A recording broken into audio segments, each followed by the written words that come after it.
है हम और हमारा संविधान।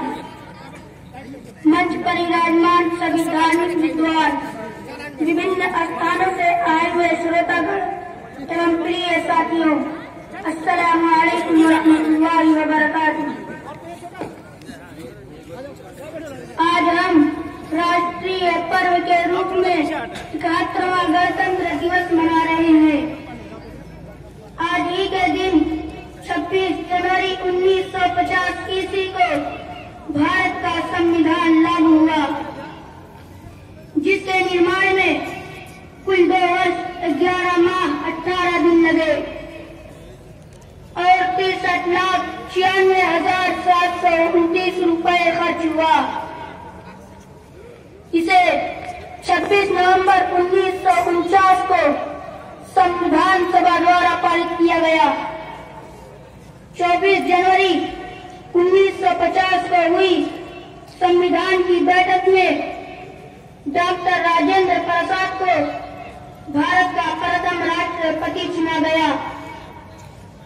संविधान सभा ने 26 जनवरी 1950 ईस्वी से प्रथम आम चुनाव के बाद नई संसद के निर्माण तक भारत की अंतरिम संसद के रूप में काम किया।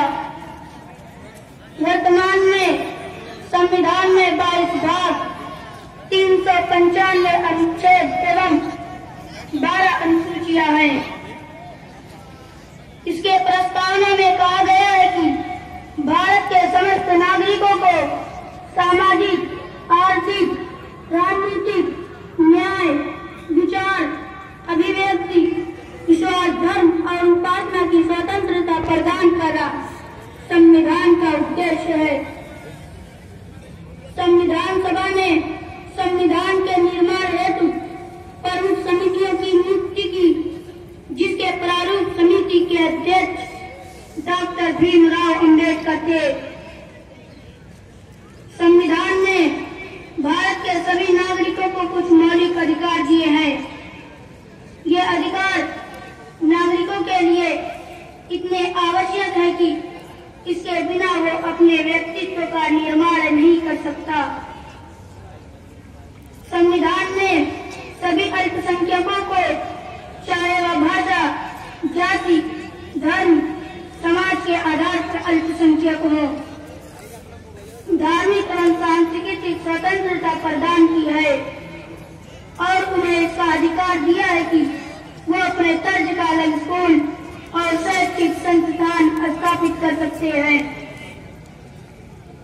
संविधान के भाग 2 में अनुच्छेद 5 से 11 तक भारतीय नागरिकता का प्रावधान है, जिसके अनुसार वह सभी व्यक्ति भारत के नागरिक हैं जिनके पूर्वज भारतीय हैं। संविधान ने संसद को नागरिकता के संबंध में कानून बनाने का अधिकार प्रदान किया है, जिसके तहत संसद ने 1955 ईस्वी में भारतीय नागरिकता अधिनियम पारित किया, जिसमें समय के अनुसार संशोधन होते रहे।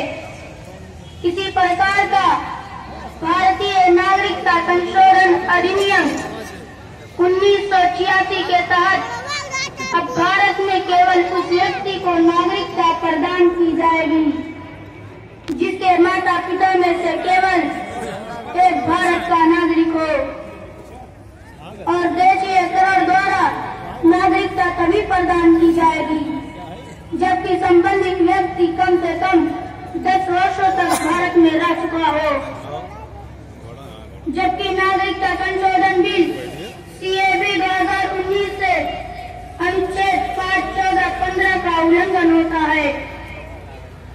इसी कारण पूरे भारतवर्ष में इस बिल के विरोध में ऐतिहासिक प्रदर्शन हो रहे हैं, जिसमें सभी जाति वर्ग के व्यक्ति सम्मिलित हैं।